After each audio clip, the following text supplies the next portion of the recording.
ചേട്ടന്റെ ഫുഡായിട്ട് എന്താ എന്നും എന്ത് ഇങ്ങനെ ഭംഗിയായിട്ടിരിക്കാനുള്ള റീസൺ? പലരും ചോദിക്കുന്ന ഒരു ചോദ്യമാണ്, ഞാൻ എവിടെ നിന്ന് റേഷൻ വാങ്ങിക്കണത്. എന്നാ ഞാന് എനിക്ക് തോന്നുന്നു കുട്ടിയായിരിക്കുന്ന സമയത്ത് ചേട്ടന്റെ ഷോയില് ഞാൻ പാടിയിട്ടുണ്ട്. ചേട്ടൻ ഓർമ്മയുണ്ടോന്ന് എനിക്കറിയില്ല. പുന്നിക്കൽ അമ്പലത്തിലായിട്ട് പെർഫോം ചെയ്യുമ്പോ അച്ഛൻ ചേട്ടന്റെ കൂടെ കുട്ടിയായിരുന്നു പാടിയിട്ടുണ്ട്. അന്നും ചേട്ടൻ ഇതേപോലെ യങ്ങാണ്, ഇപ്പോഴും ചേട്ടൻ ഇതേപോലെ യങ്ങാണ്. ഒരുപക്ഷെ പാട്ടായിരിക്കും അതിന്റെ കാരണം. ചേട്ടന്റെ മ്യൂസിക്കൽ ലൈഫിന്റെ ഒരു ബിഗിനിങ് എങ്ങനെയാ? ഫീൽഡിൽ വന്നത് ഞാൻ മദ്രാസിൽ പഠിക്കുന്ന കാലത്ത്. ഞാൻ അവിടെ ഒരു academy of Indian music and arts അങ്ങനെ ഒരു ഇൻസ്റ്റിറ്റ്യൂഷനിലാണ് പഠിച്ചത്, ഫോർഡ് ഫൗണ്ടേഷൻ്റെ സ്കോളർഷിപ്പോടുകൂടി.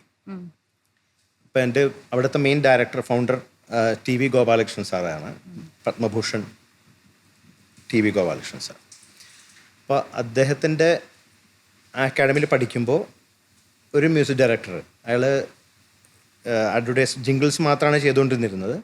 അയാൾ എൻ്റെ ഗുരുനാഥൻ്റെ അടുത്ത് വന്നു. ബാബു ശങ്കർ എന്നായിരുന്നു അദ്ദേഹത്തിൻ്റെ പേര്. ഇവിടെ നിന്നൊരു പുതിയ സിംഗറെ ഇൻട്രൊഡ്യൂസ് ചെയ്യണമെന്ന് ആഗ്രഹമുണ്ട്. അപ്പോൾ ഇവിടെ നിന്ന് ആരെയാണ് അതിന് പറ്റിയ ഒരാളെന്നുണ്ടെങ്കിൽ ഇൻട്രൊഡ്യൂസ് ചെയ്യണമെന്ന് പറഞ്ഞപ്പോൾ സാറ് എന്നെ സജസ്റ്റ് ചെയ്തു. അങ്ങനെയാണ് എനിക്ക് ആദ്യത്തെ തമിഴ് മൂവി 95 ഞാൻ പാടിയത്. റിലീസ് ചെയ്തപ്പോൾ 96 അവസാനം 97 ഒക്കെ ആയി. അത് ഉഴവുത്തുറ എന്ന് പറഞ്ഞ മൂവി, വിജയകാന്ത് സാറിൻ്റെ 125ാമത്തെ സിനിമ.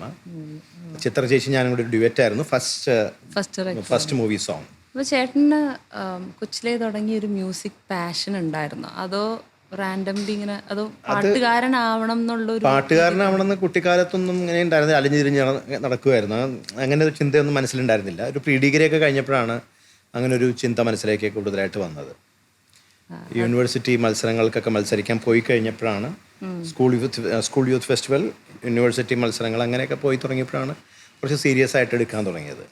പിന്നെ പ്രീ ഡിഗ്രി കഴിഞ്ഞപ്പോൾ മദ്രാസിലേക്ക് പോയി, പിന്നെ അവിടെ നിന്ന് തുടങ്ങി. പക്ഷെ 9ാം ക്ലാസ്സിൽ പഠിക്കുമ്പോൾ 2 ക്രിസ്ത്യൻ ഡിവോഷണൽ ഞാൻ പാടിയിട്ടുണ്ട്. അതാണ് സത്യത്തിൽ ആദ്യത്തെ റെക്കോർഡിങ്. പക്ഷെ എൻ്റെ ശബ്ദം കുട്ടികളുടെ ശബ്ദമായിരുന്നു, ശബ്ദം മെച്ചുവേർഡ് ആയിട്ടുണ്ടായിരുന്നില്ല. ഈ ഒരു ന്യൂജൻ ആളുകളെല്ലാവരും എപ്പോഴും പറയുന്ന ഒരു കാര്യം എന്ന് പറഞ്ഞാൽ ചേട്ടൻ്റെ ശ്രുതി ശുദ്ധത. അത് ലൈവ് കേട്ടാലും സ്റ്റുഡിയോയിലൊക്കെ ചേട്ടൻ എനിക്ക് തോന്നുന്നു വന്നു, ഞങ്ങൾ ഒരു ദിവസം കൊണ്ടൊക്കെ എടുത്ത് പാടുന്ന പാട്ട് ചേട്ടൻ വരുന്നു പോകുന്നു എന്നുള്ള രീതിയിലാണ്. എന്താ ചേട്ടാ, എങ്ങനെയാണ് ചേട്ടൻ്റെ ഒരു പ്രാക്ടീസ് രീതികളും? പ്രാക്ടീസ് എൻ്റെ ജീവിതത്തിൽ ഞാൻ കാര്യമായിട്ട് പ്രാക്ടീസ് ചെയ്തിട്ടില്ല. ഞാൻ ജീവിതത്തിൽ ഇതുവരെ പ്രാക്ടീസ് ചെയ്തിട്ടുള്ള എല്ലാ ദിവസങ്ങളും കൂട്ടി വെച്ച് കഴിഞ്ഞാൽ ഒരു 5-6 മാസമേ കാണുള്ളൂ. ഇരുന്ന് സാധകം ചെയ്ത ദിവസങ്ങൾ. അതെ, ഞാൻ അങ്ങനെ ഒരു പ്രാക്ടീസ് ഇപ്പോഴും ചെയ്യാറില്ല, നേരത്തെയും ചെയ്യാറില്ല. ആകെ കുറച്ച് നാളൊന്ന് കണ്ടിന്യൂസ് ആയിട്ട് പ്രാക്ടീസ് ചെയ്തത്, സാധകം ചെയ്തത് ഈ പറഞ്ഞ TV ഗോപാലകൃഷ്ണൻ സാറിൻ്റെ അടുത്ത് പഠിക്കണ കാലഘട്ടത്തിൽ. അപ്പൊ എങ്ങനെയാണ് പാട്ടുകൾ പാടിക്കൊണ്ട് നടക്കുമോ, അത് നടക്കുമ്പോൾ ഇപ്പൊ ഞാൻ വണ്ടി ഓടിക്കുമ്പോൾ പാട്ടുകൾ കേൾക്കുക അങ്ങനെയൊക്കെ ഉണ്ട്, അങ്ങനെയാണോ? അതെങ്ങനെ ഈ തൊണ്ടേനെ കൈൻ്റെ ഉള്ളിൽ പിടിച്ച് നിർത്താൻ പറ്റുന്ന? ഞാൻ പണ്ട് ഒരു മിമിക്രി കാസറ്റിൽ കേട്ടിട്ടുണ്ട്. ഞാൻ യേശുദാസിൻ്റെ ഒപ്പം പാടി, ഞാൻ ജയചന്ദ്രൻ്റെ ഒപ്പം പാടി എന്നൊക്കെ പറഞ്ഞിട്ട് അങ്ങനെ ഞാൻ ദാസേട്ടൻ്റെയും ജയേട്ടൻ്റെയും ഹരിജിയുടെയും അങ്ങനെ പല ഗായകരുടെ ഒപ്പം ഞാൻ പാടിയിട്ടുണ്ട്. നേരിട്ടല്ല, അവരുടെ പാട്ടിൻ്റെ ഒപ്പം ഞാൻ ജസ്റ്റ് പാടി പ്രാക്ടീസ്. അങ്ങനെ ഇഷ്ടംപോലെ പാട്ട് കേൾക്കുന്നതോടൊപ്പം പാടി പ്രാക്ടീസ് ചെയ്യുമായിരുന്നു. അതായിരിക്കാം ചിലപ്പോൾ ഇങ്ങനൊരു ഗുണം, അങ്ങനൊരു എന്താ പറയാ, ഒരു അനുഗ്രഹം കിട്ടിയത് ചിലപ്പോൾ. ചേട്ടൻ്റെ പാട്ടുകൾ എടുത്ത് നോക്കുമ്പോൾ എല്ലാത്തിനും ഒരു ക്ലാസിക്കൽ മ്യൂസിക്കിൻ്റെ വലിയൊരു പ്രസൻസ് ചേട്ടൻ്റെ പാട്ടുകൾ കേൾക്കുമ്പോൾ നമുക്ക് മനസ്സിലാവും മധുചേട്ടനാണ്, ഒരു ഐഡൻറ്റിറ്റി ഫാക്ടർ.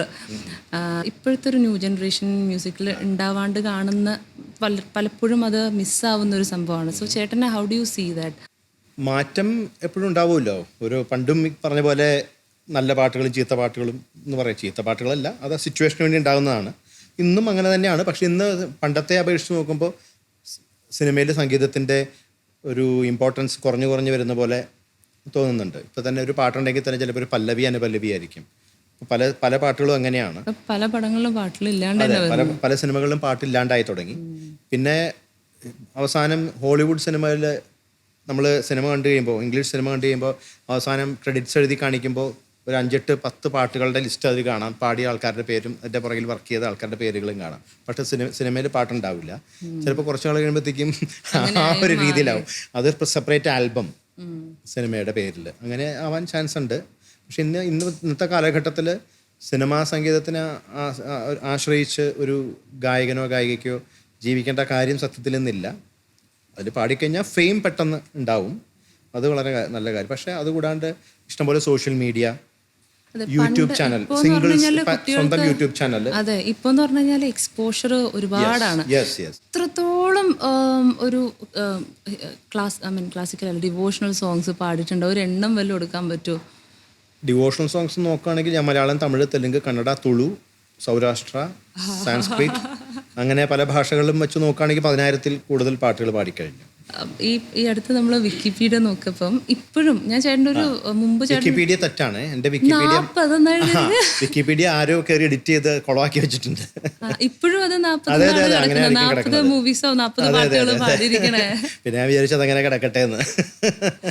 ചേട്ടൻ്റെ ഒരു കാഴ്ചപ്പാടിൽ ഒരു നല്ല പാട്ട് എന്നിപ്പോൾ നേരത്തെ ചേട്ടൻ പറഞ്ഞില്ല, നല്ല പാട്ടുകൾ എന്ന് പറഞ്ഞപ്പോൾ അവിടെ റേറ്റ് എന്താണ് ഒരു നല്ല പാട്ടെന്ന് പറയുമ്പോൾ? അല്ലെങ്കിൽ നല്ല പാട്ട് മീൻസ് നല്ല വരികൾ, ആ വരികളനുസരിച്ച് തന്നെ മനോഹരമായിട്ട് അതിന് സംഗീതം ചെയ്ത് അത് കറക്റ്റായിട്ട് ബ്ലെൻഡായിട്ടുള്ള സംഗീതം. ഇപ്പൊ പലപ്പോഴും ലാക്ക് ചെയ്യുന്ന ഒരു കാര്യമാണല്ലോ, എന്തോ കുത്തി നിറച്ച്.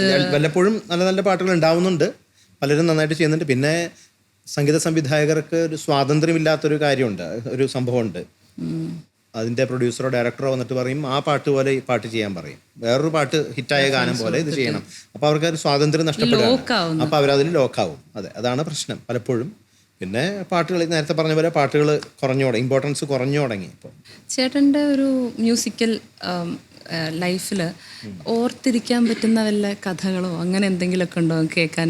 ഏതെങ്കിലും മ്യൂസിക് ഡയറക്ടേഴ്സ് ആയിട്ടുള്ള അനുഭവങ്ങളോ അല്ലെങ്കിൽ പാടിയ സമയത്ത്? രവീന്ദ്ര മാഷിനെ പരിചയപ്പെട്ടത് ഒരു രസകരമായിട്ട് സംഭവമാണ്. അതായത് ഞാൻ പറഞ്ഞല്ലോ, തമിഴ് പാട്ടിൻ്റെ പ്രോഗ്രാമിംഗ് ചെയ്ത് ശരത്തേട്ടനാണ്, ഞാൻ പാടിയ ആദ്യത്തെ പാട്ടിൻ്റെ. അങ്ങനെ ശരത്തേട്ടനെ ഞാൻ പരിചയപ്പെട്ടിട്ട് ശരത്തേട്ടൻ എന്നെയും കൊണ്ട് അദ്ദേഹത്തിൻ്റെ വീട്ടിൽ കൊണ്ട് താമസിപ്പിച്ചു. ഒരു 4-5 മാസം ശരത്തേട്ടൻ്റെ വീട്ടിൽ തന്നെയായിരുന്നു. ആ സമയത്താണ് അയാൾ കഥ എഴുതുകയാണെന്നുള്ള സിനിമയുടെ പ്രോഗ്രാമിംഗ് ശരത്തേട്ടൻ ചെയ്തുകൊണ്ടിരിക്കുന്നത്. അപ്പോൾ എന്നെയും കൊണ്ട് ഒരു ദിവസം രവീന്ദ്ര മാഷിൻ്റെ വീട്ടിൽ കൊണ്ടുപോയി പരിചയപ്പെടുത്താൻ വേണ്ടി കൊണ്ടുപോയി. സത്യത്തിൽ പരിചയപ്പെടുത്താനല്ല, ഞാൻ ശരത്തേട്ടൻ പോയപ്പോൾ എന്നെ കൂടെ കൂട്ടിയെന്ന് മാത്രം. അവിടെ പോയി കഴിഞ്ഞപ്പോൾ മാഷ് ചോദിച്ചു, ഇതാരാടാ എന്ന് ചോദിച്ചു. പറഞ്ഞത്, സാർ ഇത് മാഷ്, ഇത് മധു ബാലകൃഷ്ണൻ, പുതിയൊരു സിംഗറാണ്. ഞാനിപ്പോൾ ഒരു തമിഴ് മൂവിക്ക് ഞാനാണ് പ്രോഗ്രാം ചെയ്ത, ഇവനാണ് ഈ ചെക്കനാണ് പാടിയെന്ന് പറഞ്ഞു. അങ്ങനെ പരിചയപ്പെട്ടു. അങ്ങനെയാണെങ്കിൽ ഒരു പാട്ട് കേൾക്കട്ടെ എന്ന് പറഞ്ഞു. ഏത് പാട്ട് പാടണമെന്ന് ഞാനിങ്ങനെ ചിന്തിച്ചുകൊണ്ടിരിക്കുമ്പോൾ പ്രമദവനെ വീണ്ടും പാടിക്കോ എന്ന് പറഞ്ഞു. പ്രമദവനെ വീണ്ടും അങ്ങനെ അതിൻ്റെ ഹമ്മിങ് പാടി തുടങ്ങി.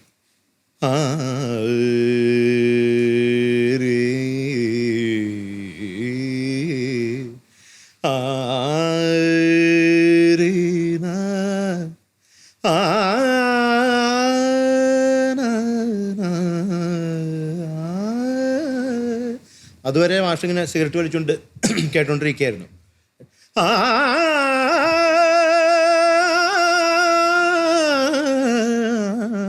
ഈ പോർഷൻ വന്നപ്പോൾ മാഷ് വേഗം സിഗരറ്റ് ഇങ്ങനെ കളഞ്ഞിട്ട്, ഇവൻ നന്നായിട്ട് പാടുന്നുണ്ടല്ലോ, ഇവന്റെ മുമ്പിൽ സിഗരറ്റ് വലിക്കാൻ പാടില്ല.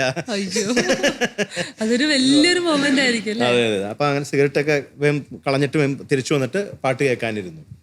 അന്ന് ഹരിമുള്ളിരവം റിലീസ് ചെയ്യാൻ പോണേ ഉള്ളൂ. അപ്പൊ എന്നോട് ഇനി ഞാൻ പറയുന്ന പാട്ടൊന്ന് നീ ഒന്ന് പാടാൻ പറഞ്ഞു. അങ്ങനെ മാഷ എനിക്ക് ഹരിമുള്ളിരവത്തിന്റെ ഫസ്റ്റ് ലൈൻ പാടിത്തന്നു. ഹരി ഹരി മാഷ് ഇങ്ങനെ പറഞ്ഞേ, ഹരിമുരളീരവം എന്ന് മാഷ് പാടി. അപ്പം ഞാൻ സാധാരണ പോലെ ഹരിമുരളീരവം എന്ന് പാടി. അപ്പം അതിൻ്റെ ഹരിയുടെ ഇല്ലേ, അത് ഉള്ളിൽ നിന്ന് വരണം. എന്ന് പറഞ്ഞത് അങ്ങനെ ഹരി ഹരി എന്ന് പാടണം എന്ന് പറഞ്ഞിട്ട് അങ്ങനെ എന്നെ കൊണ്ട് അതുപോലെ പാടിപ്പിച്ചു. അതിനുശേഷമാണ് ഈ ഹരിമുരളീരവം റിലീസ് ചെയ്തത്.